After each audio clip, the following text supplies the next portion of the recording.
देहे स्थिमांस रुधिरे भीमतिं त्यजत्वं जायास्तुतादिषु सदा ममतां विमुञ्च पश्यानिशं जगदिदं क्षणभङ्गनिष्ठा वैराग्यरागरसिको भवभक्तिनिष्ठा। उन्होंने एक बात कही, कहने लगे कि सुनो,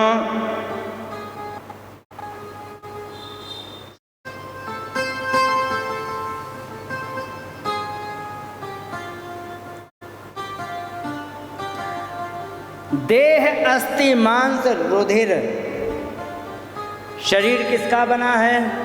देह जो है ना, अस्थि हड्डी, मांस और रुधिर खून, इन्हीं से तो बना है ना। ऐसे बने हुए शरीर से अभिमति माने लगाव को त्याग दीजिए। अब ऐसे शरीर कौन है?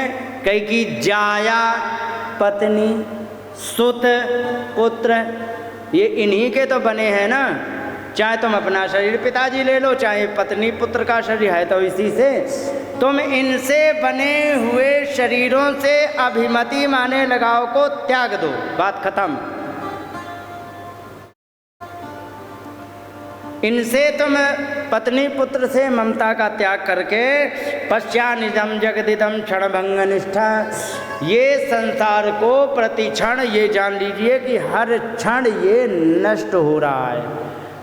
अच्छा एक बात बताओ, तुम्हें पता लग रहा है कि हर क्षण नष्ट हो रहा है कि नहीं? कैसे? एग्जाम्पल बताओ, पता लग रहा है? नहीं लग रहा। अच्छा माता जी एक बात बताओ, जब तुम्हारा ब्याह हुआ था तो उस समय मायके में तुम्हारा जो मोहल्ला था, तो आपको मोहल्ला तो याद ही होगा, कैसे घर बने थे, कैसे क्या याद है कि नहीं? आज जब जाती हो तो क्या वैसा ही मोहल्ला दिखता है कि बदल गया? काया पलट हो गया ना पूरे का पूरा। जहाँ खंडहर पड़े थे वहाँ बिल्डिंग बन गई, जहाँ मैदान पड़ा था वहाँ कॉलोनी कट गई, और जहाँ पर नया घर बना था ब्याह के टाइम आज वो बूढ़ा हो गया, खंडहर हो गया। सच है कि नहीं? और तुम्हारे ब्याह के समय जो लड़के छोटे छोटे नाच रहे थे वे बालक बच्चे वाले हैं, है कि नहीं? हर क्षण को बदलाव जारी है और सब का सब केवल एक यात्रा चल रही है। कहाँ की मालूम है? मौत की, नष्ट होने की। सच है कि नहीं? एक दिन आप 5 साल की गुड़िया थी, ठीक ही नहीं? और आज तुम्हें कोई गुड़िया कहता है? सब माता जी कहते हैं। क्यों? क्योंकि धीरे धीरे अब तुम्हारे 5 साल से लेके अब यहाँ तक जब आए तो अब जिंदगी का माइनस, डाउनफॉल शुरू हो चुका है। ठीक है?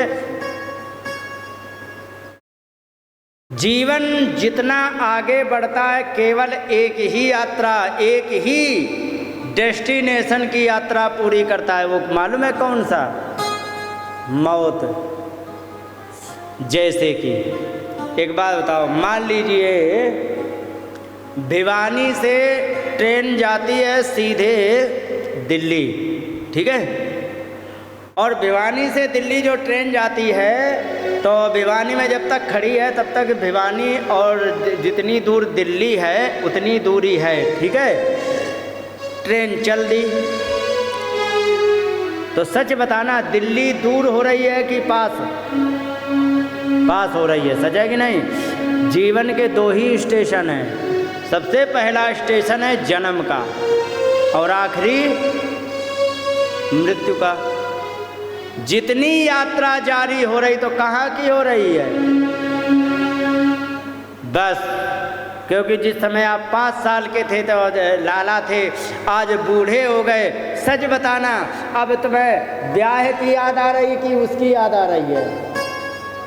सच है कि नहीं? यही होता है। क्योंकि अब सबको पता है कि इस अवस्था के आने के बाद जब यहाँ तक आ गए हैं, बंदर जैसी गाल लटक चुके हैं, तो वहाँ की तैयारी अब बिल्कुल ये है कि वायरेंट वहाँ कट चुका है, कभी भी वो भेजा जा सकता है। सच है कि नहीं? तो एक ही यात्रा जीवन में चालू है, संसार की केवल एक ही यात्रा चालू है कि वो नष्ट हो रहा है। घर बनवा के तैयार करो, धीरे धीरे जिस दिन से घर बन गया उसी दिन से उसकी उल्टी गिनती शुरू होती कि नहीं? जिस दिन से बच्चे का जन्म हो गया उसी दिन से उसकी उल्टी गिनती शुरू। 100 साल की आयु मान लीजिए तो 5 साल यदि जिंदा रह गए तो फिर 5 साल कम हो गए कि बढ़ गए? तो 95 साल ही तो बची उसकी, तो कम हो रही है, जीवन कम होता चला जा रहा है। तो ध्यान रखो, पश्चानिशम जगत इदम क्षण भंग निष्ठम, एक एक क्षण ये नष्ट ही हो रहा है, इस बात को तुम ध्यान रखो। और इस नष्ट होते हुए संसार को ना तुम रोक सकते हो, ना ही कोई रोक नहीं सकता है, क्योंकि संसार पूरा चलायमान है। समझ गए? आपको पता है, हम पृथ्वी में बैठे हैं जिस पर, तो ये एक ही जगह घूम रही है या सूर्य के आसपास चक्कर लगा रही है? क्या विचार है? चक्कर लगा रही ना सूर्य के, लेकिन सूर्य एक जगह टिका हुआ है या वो भी चल रहा है? बताओ है कितना? 200 किलोमीटर पर सेकेंड। ध्यान रखो, हम हर सेकेंड 200 किलोमीटर की यात्रा कर रहे हैं, इतनी गति से सूर्य चल रहा है। और हम अपनी जिस जगह बैठे 30 किलोमीटर प्रति सेकंड आगे बढ़ रहे हैं, तभी तो इस साल हो जाता है। और इसी क्रम से सूर्य भी अपने गैलेक्सी की परिक्रमा लगा रहा है, और ये पृथ्वी सूर्य का, तो मतलब ये है कि आपने एक दृश्य देखा होगा, शायद तुम्हें याद आ जाए, जब कुतिया के छोटे छोटे पिल्ला होते हैं, होते कि नहीं? तो छोटे छोटे पिल्ला जिस समय कुतिया भागती है तो पीछे से सारे पिल्ला उसके पीछे पड़ जाते कि नहीं? इसी प्रकार से सारे ग्रह उसके पीछे पीछे से घूम रहे हैं। समझ रहे हो? जैसे पीला कपड़ा पहन करके दिन में तुम कहीं निकलो तो आपके पीछे पीछे मच्छर घूमते कि नहीं? इसी प्रकार से सूर्य अपनी गति पर चल रहा, पृथ्वी सारे ग्रह ऐसे से उसके पीछे घूम रहे, और कितनी स्पीड से? 200 किलोमीटर प्रति सेकंड की स्पीड से आगे बढ़ रहा सूर्य। इतना गतिमान है, और इतनी गति से हम चल रहे हैं, चारों तरफ टिकाऊ नहीं है, सब गतिमान है। तो इसमें जीवन भी हर क्षण गतिमान है, ध्यान रखो। आपको पता है, ये तुम्हारा शरीर मात्र 5 साल पुराना है। कितना? 5 साल। तो कहते जिंदा तो हम 60 साल से हैं, तो 5 साल पुराना कैसे हो गया? कहो कैसे हो गया? आपके सेल डिवीजन हो करके प्रत्येक क्षण सेल मरते भी हैं, और सेल डिवीजन हो करके, जिसको कोशिका विभाजन कहते हैं, नए सेल बनते हैं। 5 साल में इतने सेल मर जाते, इतने कोशिका विभाजन हो जाता कि कोई भी कोशिका 5 साल से पुरानी बचती ही नहीं है। इसलिए शरीर मात्र 5 साल पुराना है। समझ गए? नहीं तो तुम्हें कैसे पता लग जाता कि आज ये गाल लटक गए? कैसे? क्योंकि नई कोशिका जो बन रही वो उसी तरह से डेवलप हो रही है, तब बुढ़ापा आ रहा है। समझ रहे हो? हाँ, अगर कोशिका विभाजन ना हो तो जैसे चमक रहे हो, लाल लाल टमाटर जैसे चमकते थे कि नहीं एक ज़माने में, वैसे ही चमकते रहते। लेकिन नहीं, आज बंदर जैसे हो गए, बाबा सफ़ेद बन गए, जैसे चूना पोत लिया हो। क्यों बाबा? क्यों हो गए? ये इसीलिए हो रहा है। तो हर क्षण ये बदलता हुआ, इसी को कहा गया है कि पश्चानिशम जगत इदम, अनिशम माने लगातार। ये जान लीजिए इस जगत को कि क्षण भंग निष्ठा, ये क्षण क्षण नष्ट हो रहा है, इसको तुम जान लीजिए। और वैराग्य राग रसिको भव भक्ति निष्ठा, वैराग के राग में रसिक होकर के भक्ति में निष्ठ हो जाओ, माने लग जाओ भगवान की भक्ति में।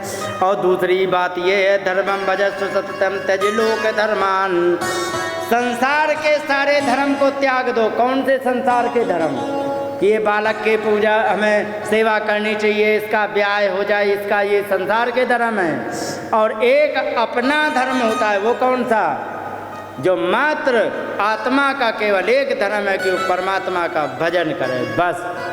संसार के धर्म को त्याग दो, आत्मा के धर्म में लग जाओ जो आत्मा भजन करती है। और सेवस्व साधु पुरुषान, अच्छे साधु माने अच्छे पुरुषों की सेवा करो। अच्छे पुरुष का मतलब जो भगवान में लगे हैं। और जही काम तृष्णाम, और ये सारी काम तृष्णाओं को त्याग करके, और अन्यस्य दोष गुण चिंतन मासु मुक्त्वा, दूसरे के दोष और गुण के चिंतन को छोड़ दो।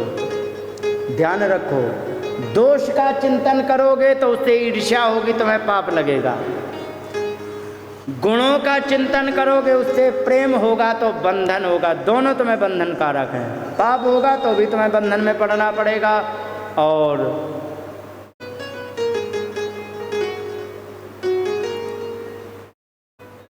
प्रेम होगा तो भी बंधन में वो पड़ना पड़ेगा। और बंधन ही संसार में आने जाने का मुख्य कारण है।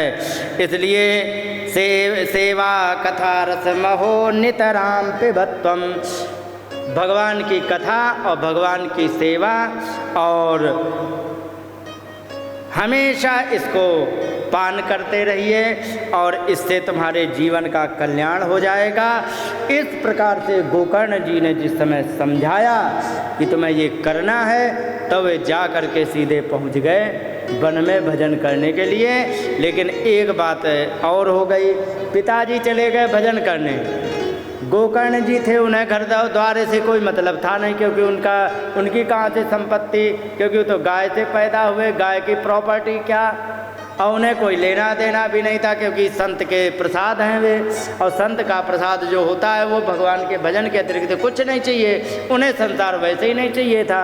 वे चले गए तीर्थों में। बच गए कौन? मम्मी और लाला। वही वाले लाला कौन? धुंधुकारी लाला बचे, धुंधुली मम्मी बची, एक है राशि की। ठीक है। अब क्या हुआ? पितरव्रते तेन जननी ताड़िता भृशम, पिताजी चले गए भजन करने, भैया चले गए वहाँ, तो माता जी को पकड़ के ताड़िता भृशम जबरदस्त पिटाई कर दी। और जबरदस्त पिटाई करी और पूछा, क्व वित्तम तिष्ठति ब्रूहि अनिश्चय लत्तया न चेत, कहाँ धन रखा जल्दी बता, नहीं तो अभी तुझे जलती हुई लकड़ी से मारूंगा। लत्ता कहते हैं जलती हुई लकड़ी, मैं तुझे जलती हुई लकड़ी से मारूंगा, बता कहाँ धन रखा है। लो, तो जान बचाने के लिए, कुटाई पिटाई से बचने के लिए, जो कुछ थोड़ा सा उसने इधर उधर कोने होने में डाल रखा था वो तो निकाल के दे दिया। आजकल तो माता जी बक्सा चलते चलते कि ना, पुराने ज़माने में क्या चलते थे मालूम है? मैंने जो देखा, मटके है ना, मटके में सब डाला जाता था। हमारे यहाँ होता था, मटके की एक दुकान जैसी लगी होती थी, इसमें चने पड़े हैं, इसमें ये पड़े, आपने तो देखा होगा। तुमने देखा है कि नहीं? देखा है, लेकिन अब नहीं होगा, अब गए जमाने। हाँ हाँ हाँ हाँ, वही। आपने मालूम है क्यों नहीं देखा? क्योंकि मटका ही किसी के यहाँ नहीं है।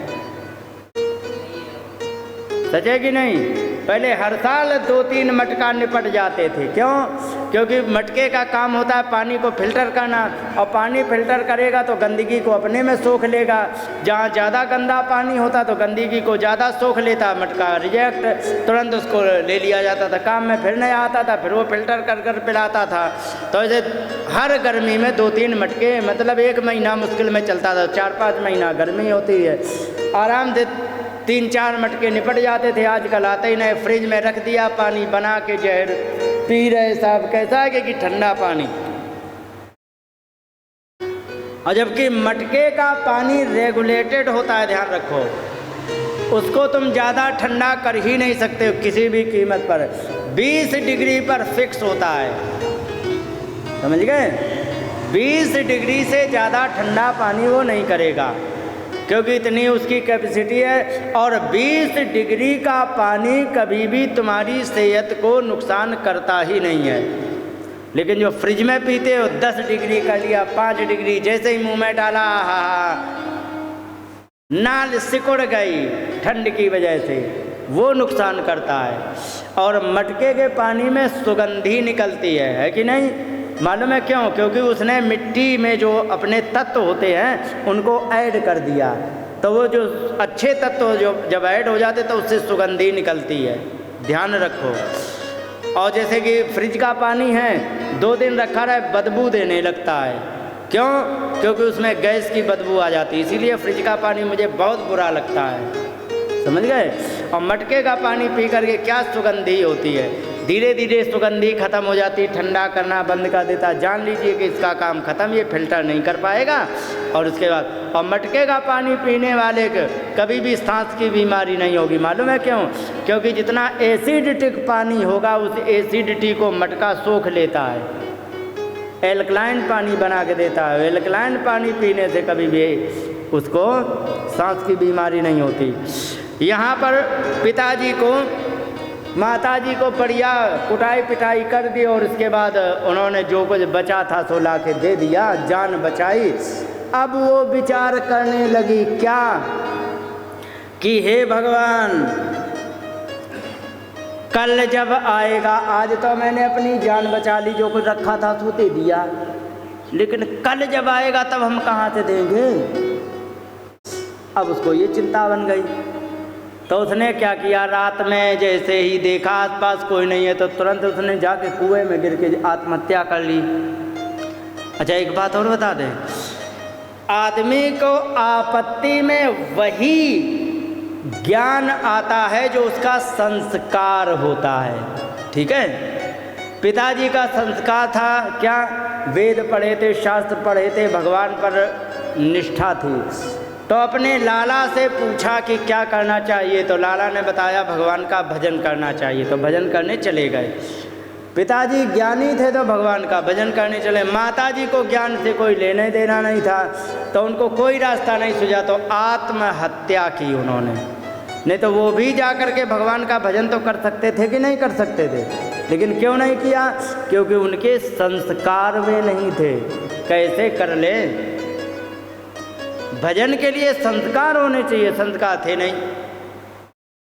और जब भजन के संस्कार नहीं थे तब इसके बाद उन्होंने आत्महत्या कर ली। अब लौट करके जब आए तो वहाँ पर देखा कि कोई है नहीं घर में, अब तो अकेला राज है, कोई दिक्कत नहीं। 5 वैश्याओं को लेकर के घर में पहुँच गया। और जब 5 वैश्याओं को घर में लेके पहुँच गए तो फिर क्या, बड़े अब तो आनंद ही आनंद, कोई कहने वाला नहीं, कोई सुनने वाला नहीं। पड़ोसी की क्या हिम्मत जो हमसे 3-5 करे, ठीक है। मन इच्छित राज चलने लगा। अब वो जाए रात में चोरी करे, चोरी करके जो धन लाभ है वो वैश्याओं को दे, उनको खुश करे। इसके बाद अपना इसी प्रकार से जीवन चल रहा था। एक दिन गया चोरी करने, बहुत लंबी लाग लग गई कहीं राजा के यहाँ, और लंबी लाग लग गई तो वैश्याओं को ला के धन दिया तो खुश तो बहुत भई, लेकिन विचार करने लग गई कि ये धन तो ला के इसने दे दिया है, ठीक है वो कोई बात नहीं, लेकिन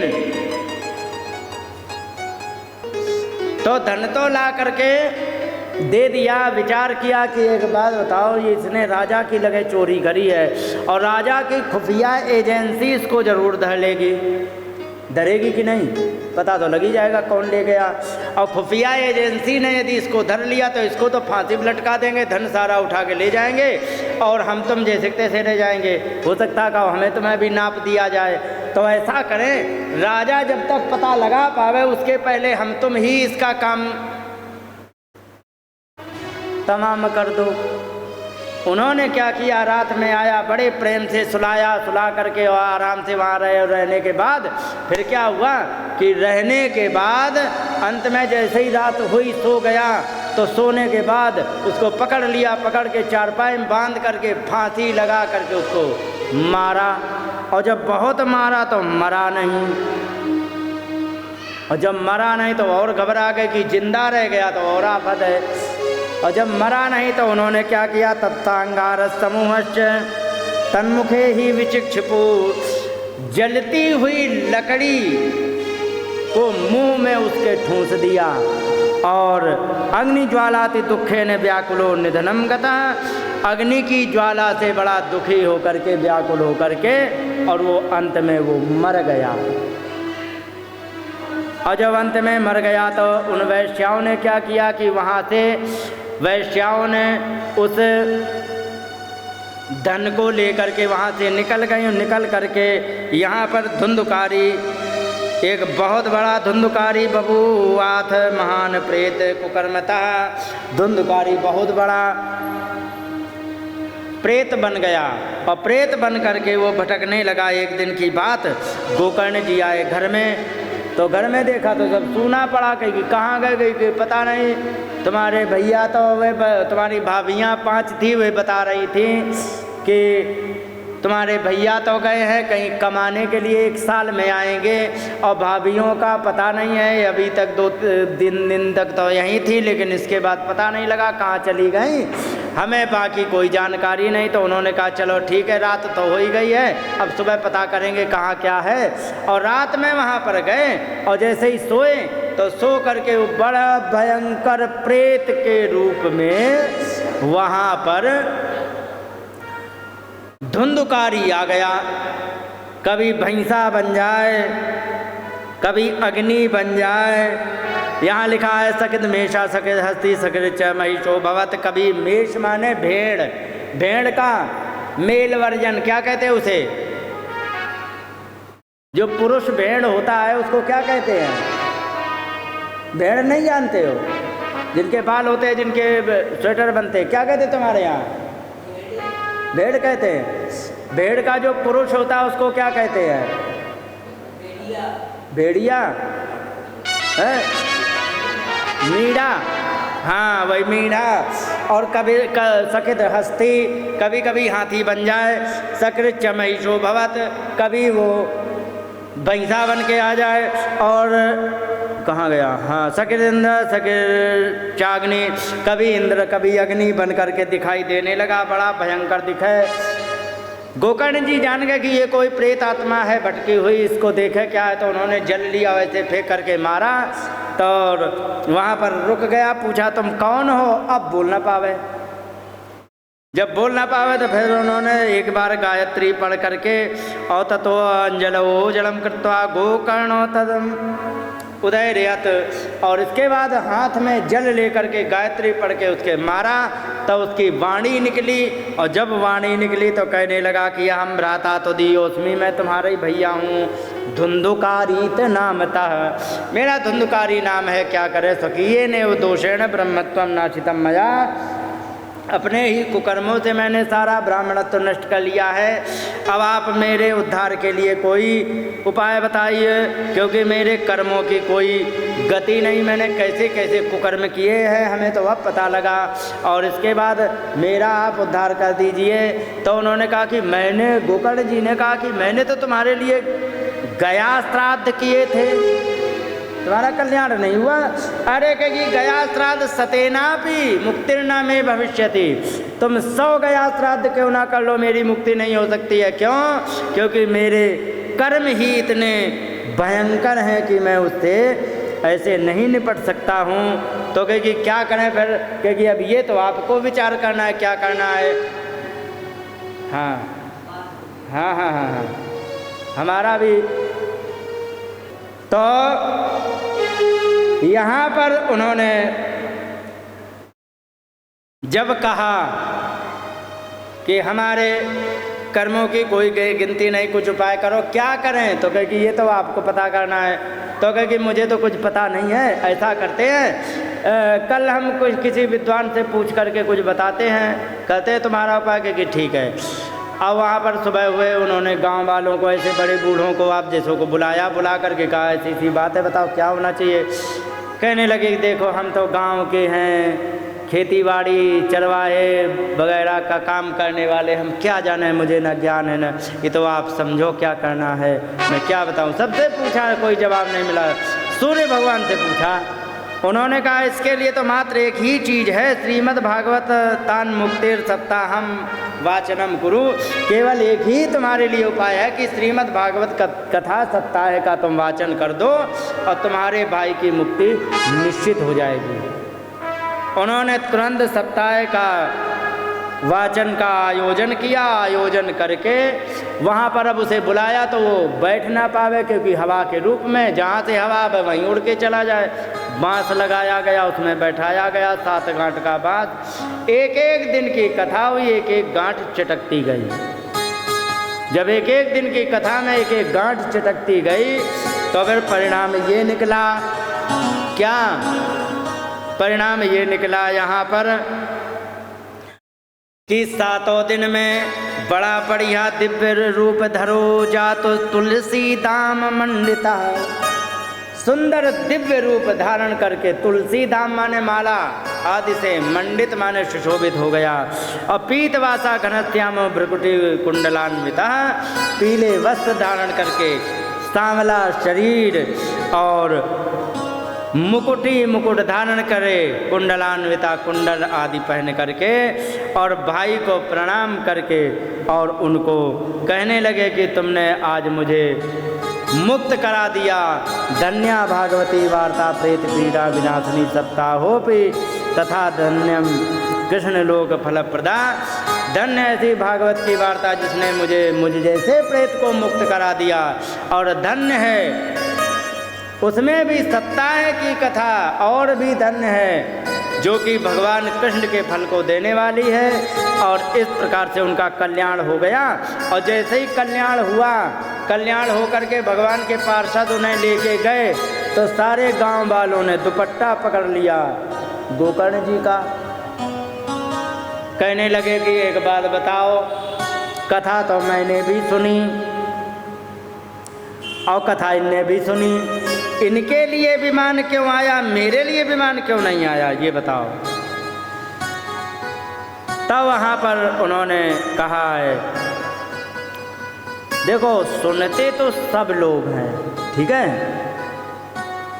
लेकिन जो वास्तव में सुनना होता है ना वो अलग होता है। अब जैसे तुम लोग बैठे हो, इतने ध्यान से सुन रहे हो बात को कि कोई भी बात हर चीज़ विस्तार से बताने की मन में इच्छा, क्योंकि सुनने वाला चाह रहा ना भाई। दुकान में तो वही माल भरा जाएगा ना जिसकी कस्टमर डिमांड करेंगे। अब कस्टमर मांग नहीं रहे तो कौन बताओ भर के धरेगा, सच है कि नहीं। और तुमने सुनने की जिज्ञासा इतनी रखी, तुम्हारे चेहरे पर दिखाई पड़ी कि वास्तव में कथा सुन रहे हो, तो मैंने आज इतने विस्तार से सारी बातें कही। लोग हमें कह रहे तो तुम्हें कथा नहीं सुनाते हो।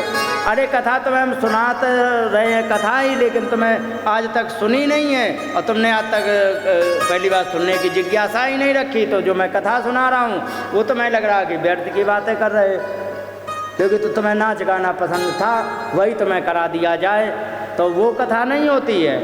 कथा यथार्थ में यही होती है। वो तो बीच में थोड़ा आनंद लेने के लिए वो होता है, लेकिन यथार्थ में आप लोगों ने कथा सुनी। इस हरियाणा की बात कर रहा हूँ मैं, हाँ, नहीं तो कथा कई जगह करी है, यहाँ पर आप लोगों ने सुनी। तो कहने का मतलब ये है कि सुनने की क्वालिटी से तुम्हें फल मिलेगा। मैंने पहले ही बताया था फल तुम्हें कितना मिलता है, सुनो। वेदे मंत्रे द्विजे तीर्थे दैवज्ञे भेषजे गुरौ, 7 चीज़ों में, वेद में, मंत्र में, तीर्थ में, ब्राह्मण में और शास्त्र में उतना ही तुम्हें फल मिलेगा। कितना? कई यादृशी भावना यस्य, जिसकी जितनी भावना होती है ना उसको उतना ही फल मिलता है। समझ गए? तुम्हारी भावना यदि श्रद्धा है कि नहीं वास्तव में भगवान का चरित्र है और अंतःकरण से जब आप सुनते हो तो आपको पूरा फल मिलेगा। अगर जो नाच नौटंकी सुनने आए हो तो फिर उसकी बात अलग हो जाती है, समझ गए। तो जितनी तुम्हारी श्रद्धा है, तो इन्होंने जो कथा सुनी उसको अच्छी तरह सुना, मनन किया, चिंतन किया। लेकिन तुमने भी कथा सुनी, आधी तुमने कथा यहाँ बैठे तो यहीं रहे, आधी कथा सुनते रहे, आधी आधा मन खेत पर रखा रहा। तो मैं बताओ, अब की बार ऐसा करना कि अब की बार से जब भी कथा हो तो उसमें तुम्हें सिर्फ इतना ही करना कि कथा जितनी देर हो रही उतनी देर मन से कथा सुनना, तुम्हें भी कल्याण हो जाएगा। तो अगली साल जब करी तो मन से सबने कथा सुनी और सबका कल्याण हो गया। बोलिए गोविंद भगवान की जय। एक बात और क्लियर कर दे, कल्याण होने का मतलब ये नहीं है कि एक ही दिन में सब भाग गए, सबको विमान पर बैठाया और चले गए ना। कल्याण का मतलब ये है कि जिसको जब जाना था वो उसका कल्याण ही हुआ। जिसको मतलब साल भर बाद मरना है तो वो उसका कल्याण हुआ, जिसको 50 साल बाद मरना उसका भी कल्याण हुआ। कहने का मतलब ये, जब भी जिसको जाना था उसका कल्याण ही हुआ, नरक में कोई नहीं गया, सीधी सी बात ये। बोलिए गोविंद भगवान की जय, रास बिहारी सरकार की जय।